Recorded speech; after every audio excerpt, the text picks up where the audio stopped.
आप लोग को अंदेशा था कि ऐसा होने वाला है, और किस तरह से कितनी बड़ी संकट की घड़ी है ये आपके?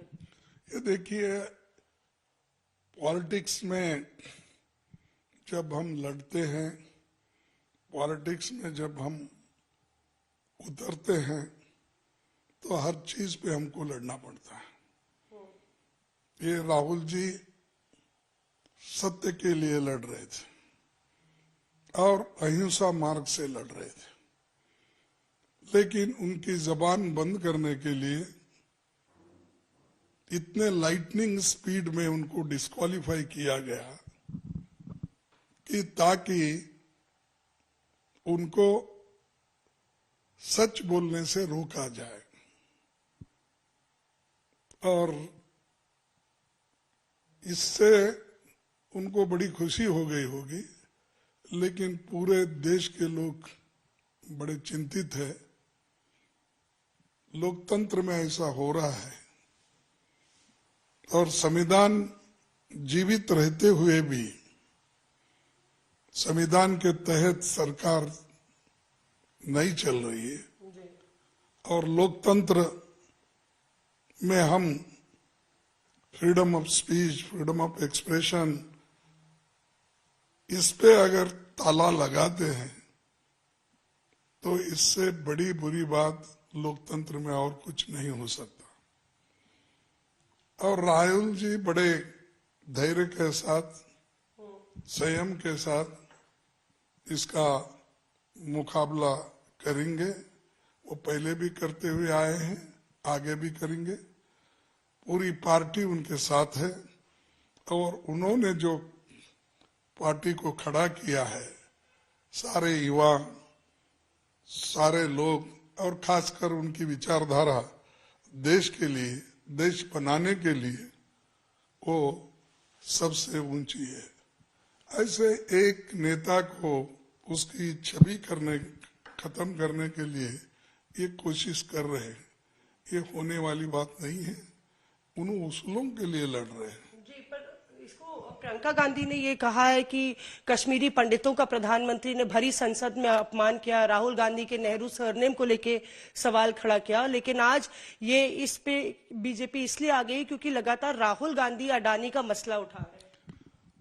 सच है, अदानी का मसला बार बार उठाना चाहिए, क्योंकि ये तो देश के लिए आर्थिक दृष्टि से बहुत बड़ा खतरा है। और जो सरकार, मौजूदा सरकार है, वो खुद ही पैसे बनाने के लिए वो मदद कर रही है। कहीं सुना आपने किसी के पास ऐसी जादू की छड़ी है जो 2.5 साल में 12 लाख करोड़ की संपत्ति बना सकता है? पिछले कई इंडस्ट्रियलिस्ट का आपका हिस्ट्री अगर निकालेंगे, कोई इंडस्ट्रियलिस्ट 2.5 साल में 12 लाख करोड़ रुपए नहीं बनाया। पर राहुल ही क्यों, मतलब राहुल को ही क्यों चुप कराना चाहेगी सरकार? बिकॉज बार बार वो सत्य बोलते हैं और इस विषय पे उनका जो कहना है मजबूती से कहते हैं। दूसरों के जैसा आधा बोल के आधा छोड़ नहीं देते। जिसका जो कहना है वो मुंह पे कहते हैं और उनको कहते हैं, देखो भैया आपने एक गलत किया और आप इसको अगर नहीं सुधारेंगे तो देश की छवि खराब होती है और देश के गरीब और गरीब बन रहे हैं, अमीर और अमीर बन रहे हैं, और अनएम्प्लॉयमेंट है, इन्फ्लेशन है। ऐसे चीज हमारे देश में रहते हुए चंद लोगों के हाथ में करोड़ों रुपए जाना, लाखों करोड़ों जाना, ये बड़ी बुरी बात है। तो इसलिए वो चिंतित है कि नौजवान के हाथ में पैसा है। पर आपको लगता है कि नाइंसाफी है, राहुल गांधी को समय कम दिया गया, मतलब कि 24 घंटे के भीतर कार्रवाई हो गई है? क्या इसको लेकर भी आप लोग मुद्दा बनाएंगे कि बोलने का मौका नहीं मिला? ये देखिए, जो जिस लाइटनिंग स्पीड से उन्होंने काम किया, यही दर्शाता है कि वो राहुल जी का मुंह बंद करना चाहते हैं। राहुल जी को सदन से बाहर अगर निकालेंगे तो उनको बोलने वाला कोई नहीं रहेगा ऐसा उन्होंने एक तर्क बना लिया है। लेकिन राहुल जी जो अंदर बोलते हैं वो बाहर भी बोलते रहेंगे, हमारे मीटिंग्स में भी बोलते रहेंगे, देश के तमाम कोने कोने में जाकर वो अपनी बात को रखेंगे और इस मुद्दे को तो छोड़ेंगे नहीं। और खासकर जो देश की स्थिति रोज पर रोज कम हो रही है और नौजवानों को नौकरी नहीं है, इन्फ्लेशन बढ़ रहा है, ये सारी चीजों को लेकर वो लड़ते ही रहेंगे और पार्टी उनके साथ खड़ी है और हर समय वो अपनी सपोर्ट करते रहेगी। खड़गे साहब, तमाम आज तक के दर्शक देख रहे हैं और तमाम जो सहयोगी दल हैं वो आपकी समर्थन में राहुल गांधी के उतर आए हैं। उद्धव ठाकरे ने कहा है कि इस देश में चोर को चोर कहना अब क्या कानूनी जुर्म हो गया या सजा हो गई है? सही है। देखो, जो लोग भाग गए यहाँ का पैसा लेके, बैंक से लेकर लोन लेके हजारों करोड़, उनको तो आप पकड़ के लाकर शिक्षा नहीं दे रहे। और जिस आदमी ने, जिस नेता ने ये बताया कि भाई इतने लोग, बड़े बड़े लोग पैसा लेके भाग रहे, नीरव मोदी हो, चौकसी हो, मल्ल्या हो, दूसरे और कई लोग हैं भगोड़े, उनको पकड़ने का छोड़ के या उन लोगों के ऊपर इन्होंने देश के लिए निशाना बन के दिखाया, तो उन्हीं को उन्होंने ये कर दिया। तो ये जो है चीजें, इससे यही मालूम होता है कि वो लोग सिर्फ सच्चाई को छुपाना चाहते हैं और झूठ को आगे लाना चाहते हैं और झूठ बोलने वालों को वो सपोर्ट कर रहे हैं। और जो आदमी, जो इंसान झूठ बोलकर जिसको इन्होंने सपोर्ट किया, गवर्नमेंट के पैसे पे गवर्नमेंट की संपत्ति को खरीदने का काम किया, उनके खिलाफ बोलना ये जुर्म है।